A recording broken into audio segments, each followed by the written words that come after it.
Explain how the PPC can illustrate the concepts of scarcity, choice, and opportunity cost.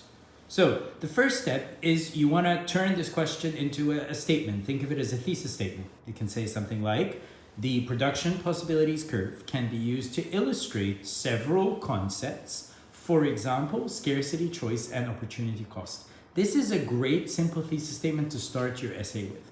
Now, the next step is you want to define the PPC. So you'd say the PPC is an economic model that shows the maximum possible combinations of two goods that an economy can produce with all of its resources fully employed with a given state of technology. So there you go, thesis statement, definition. The next step is to draw the diagram. And as you can see, the diagram is up here, but I'm going to zoom in a little bit on it so you can see it clearly.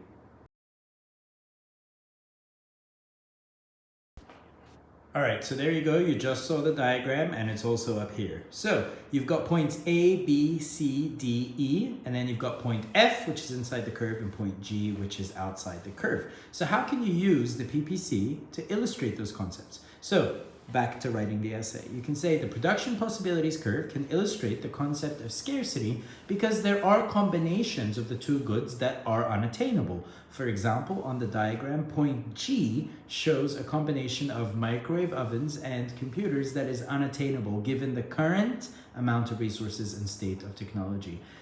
The production possibilities curve can also be used to illustrate the concept of opportunity cost because if the economy moves from point C to point D, that involves increasing the production of one good, and the opportunity cost is the units of the other good that have to be sacrificed.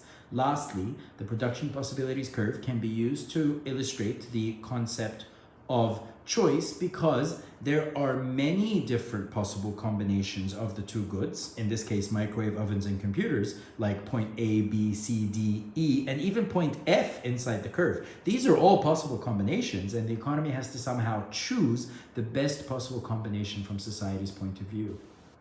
Now you need to conclude your essay. So you can say something like, in conclusion, the production possibilities curve is a very useful model in the study of economics, and it shows the maximum possible combinations of two goods that an economy can produce, and it can be used to illustrate the concepts of scarcity, choice, and opportunity cost. There you go. There's the entire essay.